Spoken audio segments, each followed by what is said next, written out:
What's up everybody? Today we're going to be playing some more Pokemon Unbound 2 Insane. And we're going to be taking on this mini boss here. He's kind of in between the 3rd gym and the 4th gym. But as difficulty goes, I'd probably say he's comparable to the difficulty of the 1st gym. It's just a mini boss, but he was pretty hard here. Still recovering from that grueling battle with Alice, the 3rd gym leader. But anyways, stick around to the end because I want to talk to you guys about some stuff. But anyways, let's get right to it. Here we go. Challenged by Granbull Gruff, that's this guy's name, and he has a full team of 6 Pokemon. So here we go. He leads with Ariados, and we start with Donphan. And it's going to be perma-raining this entire battle. The rain does not go away, so that's something to keep in mind. Ariados starts off with a sticky web. This is something we want to get rid of immediately because this is a hazard that slows all Pokemon that come in on entrance. So first we're going to go for the knockoff and we get rid of the focus sash. Either way, we weren't going to be able to one-shot him, but we want to wait to use rapid spin here because he's not done setting up hazards yet. As you can see, he goes for toxic spikes now. So this is perfect timing. We're going to go for the rapid spin here, get off a little bit more damage. Now we've got rid of the sticky web and toxic spikes, got some damage off, and we've got a speed boost now as well. However, Donphan already is pretty slow. The speed boost may not be enough to outspeed the Ariados, but he switches out anyway. This was good plays. We were able to negate all of his hazards, and the Ariados was essentially useless. Breloom comes out, we get the rapid spin off, does a little damage, and we get another speed boost. So now we're at a severe type advantage here that Breloom could definitely one-shot us, but Breloom has an eject pack, which is a held item that switches it out immediately when its stats get lowered. So because of the 2 rapid spins, we outspeed, hit the bulldoze, which is going to lower the Breloom's speed, and that's going to activate his eject pack. Now this is going to work in our favor because we don't want Breloom out against Donphan. We're at a tight disadvantage, so this is going to drag out Granbull here. This is a much better situation for us. Granbull technically is his ace. It's his highest level Pokemon, but we're still going to outspeed. We hit the knockoff, and this is huge because we get rid of the choice band. This is a held item that locks him into an attack but boosts his attack by 1.5. He does significant damage but not nearly enough to take us out as it probably would have been if we didn't get rid of the choice band. So we probably got one more turn to attack here. We go for Bulldoze, our strongest move. It's going to hit him for neutral damage, also lowering his speed, which is also crucial. So even if he takes us out in the next turn, which he does with Ice Fang, our next Pokemon will be able to come in outspeed and probably take this thing out. As I said before, the rain is going to be permanent here, so the rain continues to fall. Now we want to send someone in that can exploit this rain, and that's going to be our main man Ludicolo here, who has the ability Swift Swim. Also, water attacks are boosted in the rain, so this is the perfect way to finish off the Granbull here. So using Fake Out first is almost always a good idea, but in this scenario, that's not the optimal play. We go straight for the Bubble Beam. In the case that he did switch out there, we would get more damage off with Bubble Beam, but he does in fact stay in, and we get the rain boosted Bubble Beam off, and it's enough to take out his ace of Granbull. So Barava comes out next. Now this thing is really squishy, but he hits hard. So it's important that we're able to take him out as soon as possible. We move first thanks to Swift Swim. We attack with Bubble Beam. This is going to hit for neutral damage, not quite enough to one-shot him. He fires back with the Clanging Scales. This is what we were afraid of, but again, not enough to take us out either. However, he activates his held item, the Throat Spray, which is going to boost his special attack. So as you can see, it's pretty dangerous if you let him to continue attacking with Clanging Scales. Unfortunately for him, he's not going to live to see another turn. We attack next with Bubble Beam, and this is going to be enough to finish him off. This is why outspeeding is so important and why that last 3rd gym was such a struggle, because she just moved first every time.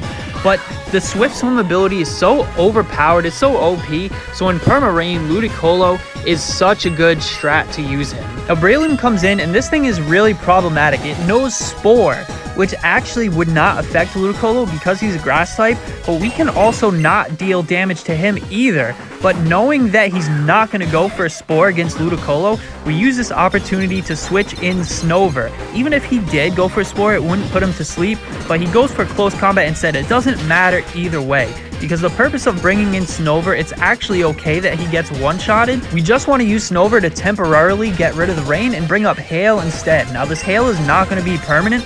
However, Snover is holding an Icy Rock held item, which increases the duration of the move Hail. However, I don't exactly know if it increases the duration of the ability Snow Warning. Either way, we're going to bring out Frostlass here. He knows Aurora Veil. We're not going to use it just yet. We're going to hold off on it for as long as we can. Breloom retreats, and he's going to send out Probopass next. Now, this thing is problematic. I kind of anticipated a switch out here, which is why we go for Will-O-Wisp. Now, this is pretty good on the Probopass, though he is a special attacker, unfortunately, but he will still take burn damage every turn as well as hail damage. This helps us to combat the leftovers, so he doesn't heal too much over time. Now, we're at a type advantage here, but we're still in a decent position. Frostlass benefits hugely from the hail because of his ability Snow Cloak, which ups his evasion in the hail. We're also going to go ahead and activate the Aurora Veil. In the case that we do manage to get hit, which we don't, we dodge the Power Gem, but if we do get hit, that Aurora Veil acts as a light screen and reflect all in one. It can only be used in the hail, so that's why we brought out the Snover first and now Frostlass next to activate the Aurora Veil. Despite Probopass being at a type advantage, he's gonna retreat and Crawdaunt is gonna come out. Now, this is a little bit worse for us because he is a dark type. He's going to resist the Hex, which, by the way, deals double damage to an opponent that is inflicted with a status condition. That's why the optimal play is to inflict the Will-O-Wisp burn first and then go for Hex next, which is exactly what we're going to do here. We use Will-O-Wisp and it connects. This is going to burn Crawdaunt, which is effective because he is a physical attacker. Even being burned, he still deals massive damage to Frostlass, knocking off the Lax Incense. Now, Lax Incense is a held item that increases evasion even more so. So that's why it has great synergy. With the ability Snow Cloak in the hail, it boosts Frostlass evasion 2 times. So Crawdaunt is now burned. We can attack with Hex, even though it's going to be not very effective. It deals double damage because the Crawdaunt is burned. And unfortunately, we fall just shy of the KO. He fires back with the knockoff, and this is going to take out Frostlass. Super effective. However, Crawdaunt is going to take resilient damage from the Life Orb, which is why he was hitting so hard, but at the cost of some HP, and that is going to finish him off. So now we are in the notoriously awkward position of both of our Pokemon fainting. So we don't know who he's going to send out. I don't know if the AI cheats here and reads who we send out first and then counters it. And it looks like that is the case. So we send out Azumarill against Breloom here. We're at a type disadvantage and Breloom probably will outspeed here, but we do have the Aurora Veil still up, so Azumarill may be able to take some super effective hits here. We get hit with Bullet Seed and just hope that he doesn't high roll. We get the low roll. He only hits twice, which is perfect for us. We fire back with the Play Rough. This is going to hit for super effective damage, taking advantage of the Breloom's fighting typing, and we take him out. You guys can kind of see here how crucial that Aurora Veil is. It's really a great strat, set up the Hail and the Aurora Veil. Sometimes it's hard to get it set up, but just in time for it to wear off, we were able to make the most of it. Probopass is going to come back out, but he is still burned, so let's see what Azumarill can do here. So we've got Probopass out here, probably the goofiest looking Pokemon of all time. We could attack with a water move, but unfortunately, the Hail is up instead of Rain. Rain is what gives water type moves such a boost in attack. That is kind of the flip side to getting rid of the Rain, but we're going to have to deal with it. We go for Aqua Tail and he dodges it anyway, always missing those crucial attacks with 90% accuracy. He hits us with Flash Cannon. We don't have Aurora Veil up anymore, so this is going to be enough to take out Azumarill. The Hail stops as well, a turn too late, but that's quite alright. He's going to heal up a little bit from the leftovers, but take some burn damage as well. The rain is going to start back up again. Now, this is the case whenever it's environmental, meaning that if it's raining in the overworld, even if you temporarily get rid of the weather with a move such as hail or sandstorm, after that runs out, the weather comes back. So we're going to take advantage of that, send back out Ludicolo here. I can't stress enough how OP the Swift Swim ability is, being always able to attack first.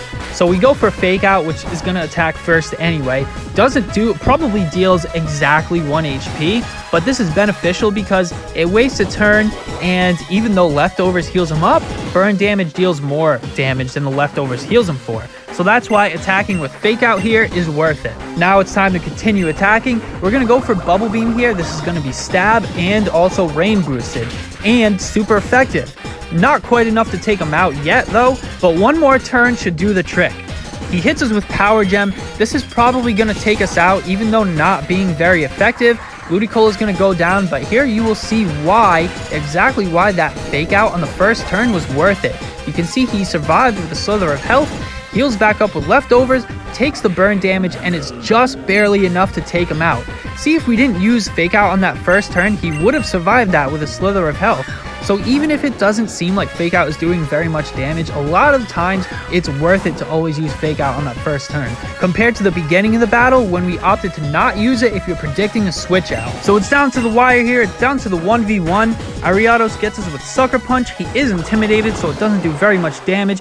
We fire back with a rain boosted waterfall, and that's going to be enough to finish off the Ariados, and that's GG. Terror Granbull Gruff sent to the Shadow Realm. I think that's the right anime, right? So thanks for watching, guys. I hope you enjoyed this one. So I've been considering doing like a longer form type of video, 20, 30, 40 minutes, something like that, where it's like a let's play style where I do live commentating. And this is my first playthrough of the game, so it would kind of be like navigating through the game together and going through the story, doing the battles and trying to figure out where to go and what to do, stuff like that. If this is something that you guys would want to see, let me know in the comments. Also, if you'd rather just stick to the battles, let me know that as well. So let me know what you guys want to see. If you enjoyed this video, click the like button. It helps out with the algorithm. And if you enjoy content like this, consider subscribing to the channel. And as always, thanks for watching, and I'll see you next time.